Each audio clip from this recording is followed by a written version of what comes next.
You're just going to keep it running keep the film going the whole time. Got it. All right, let's do it. There you go. It's a great necklace, by the way. Oh, thank you. So with a lot of folks getting their news online, a lot of turn to social media, what do you think is the future of print? The future of print? Well, are you talking about print on paper? I think print on paper is always going to exist. What's exciting is to see, for example, teen readers, the people I care about the most, using their social media presence to share the books they're reading. From all the studies I've seen, kids and teens prefer to read books on paper. I think that without even realizing it, they might be kind of protecting their eyes because there's so much screen time in school and out of school. And they find books restful. It's a slightly different kinesthetic experience. But who knows? In 2 generations, maybe a couple of generations of youngins coming up with only screen time, there won't be any printed books. And I'm not worried about that because I know there will always, always be stories.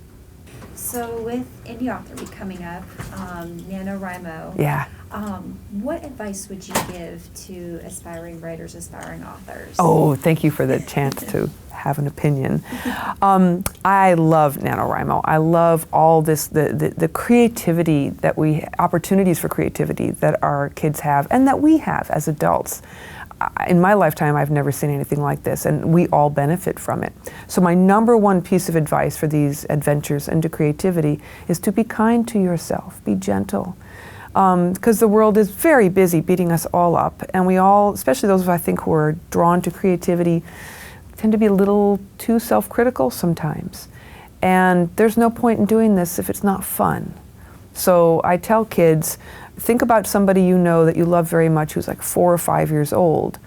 Would you say to that person, that little person, what you're saying to yourself about, oh, I didn't get my 1,666 words in today, I'm a terrible... No, you wouldn't. You'd say, wow, you had a hard day today, but you get a good night's sleep, you'll try again tomorrow. So being fun, having a good time, having fun, and being kind to yourself, that's really important. What about writer's block?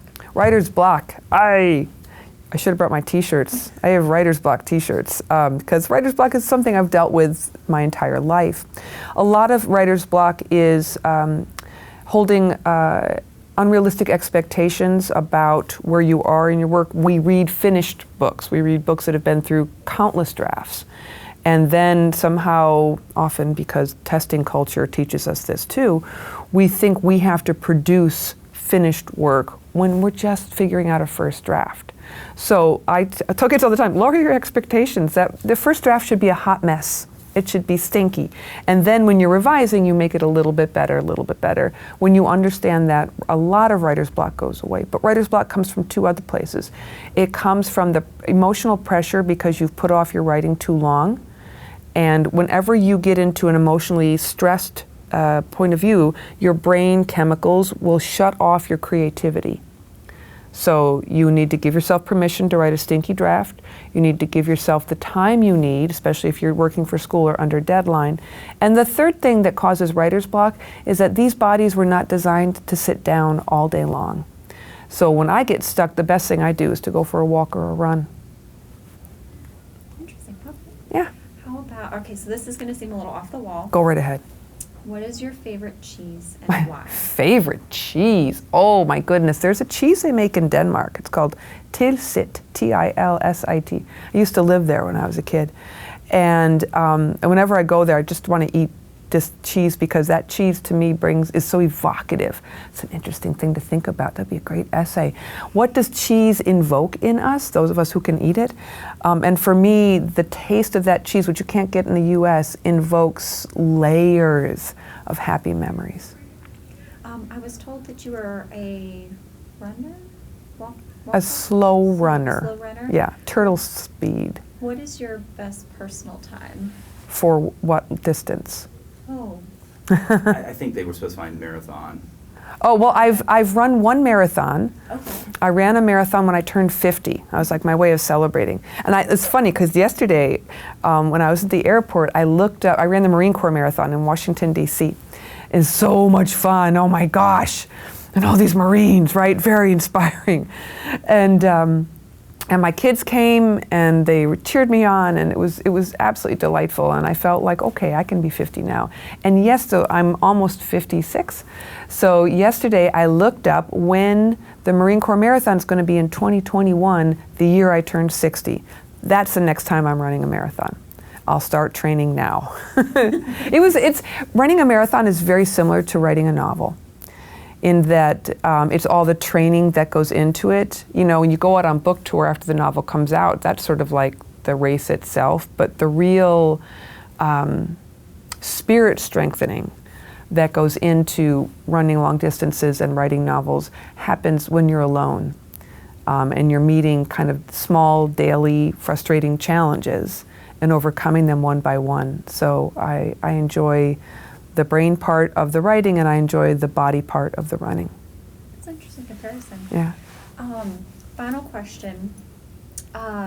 Last book that you read, I know that a lot of people have been engaging, they look up to you and what you've written, but right. What is the last book that you read, and who is your favorite author? Last book that I finished, I just finished a Japanese mystery translated into English, because I don't read Japanese. And right now I'm almost done with a biography about Lance Armstrong. Oh man, has that guy fallen off of his pedestal. Woo! And I'm reading right now also Joseph Anton, a memoir, which is a memoir by Salman Rushdie. I read widely. I love adult mysteries. Those are my brain candy.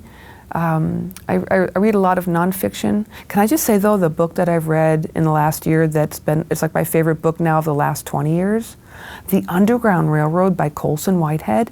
Every single American needs to read that book. It's kind of speculative fiction, but it's historical speculative fiction.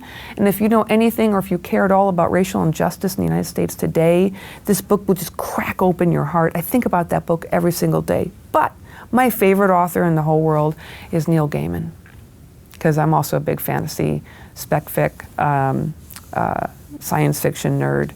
And yeah, he speaks my language. So you just said reading's your brain candy. Do you get ideas? Is that a good way for you to kind of generate, or where do your ideas come from? Yeah, right? Good question. Would you please figure it out for me? They come from all over the place. I tend to write about what makes me angry. And there's a lot of things that make me angry. And that's probably why I largely write for a middle grade teen audience, because at that age, that's when your brain is developed enough, and you open up your eyes and you go, wow, the world is not fair. This is wrong. And you get that beautiful, idealistic time in a person's life. So when I see injustices, for example, I wrote the trilogy about the American Revolution through the eyes of children held in slavery in the North. We don't talk about that in the United States. We don't talk about a lot of our racial history in the US, which has a lot to do with all of our injustices today. So for me, I find things that are upsetting to me. So much of the way adolescents are dealt with in the United States, and disrespected and dishonored, and they are shut up, and then they do ridiculous things because they're in a lot of pain, and they get yelled at for that. So that makes me angry too. So that often my book ideas come from those places, but then the details in books come from everywhere. Sometimes it'll be a line in somebody else's book. Once I saw a kid, this was years ago, I saw a kid in the mall. This is back when kids were having like really tall mohawks. This is a white kid, and he had a beautiful mohawk. He looked like a cockatoo. It was blue, and it was beautifully spiky. I was like, wow, that's a very interesting looking boy. And it was a suburban mall in Pennsylvania. And I kind of like was following him. I was kind of stalking him. But at a safe distance, I wasn't going to talk to him. And then his mom comes running up to him, and she looks like a kindergarten teacher. She's got that cardigan that all kindergarten teachers seem to have to wear, and she just throws her arms around him. And clearly they love each other and they're in a good place. And but the visuals of them wouldn't lead most people, including me, to go, oh, they belong together. And I've been thinking about that moment for 20 years. And I think in several places it keeps creeping into my books. So the world is a feast. And I feel very blessed that I get to enjoy it every day. Is there anything else that you'd like to add? This is the most amazing library I've ever been in my long life. I've been in a lot of libraries, and I'm like going to have to go look up some winter homes in Columbia, South Carolina, because this place is amazing. Your community has so much to be proud of, and I hope that this gets to be, your system here, this library system gets to be showcased for the rest of America, because I think there's much that we have to learn from you.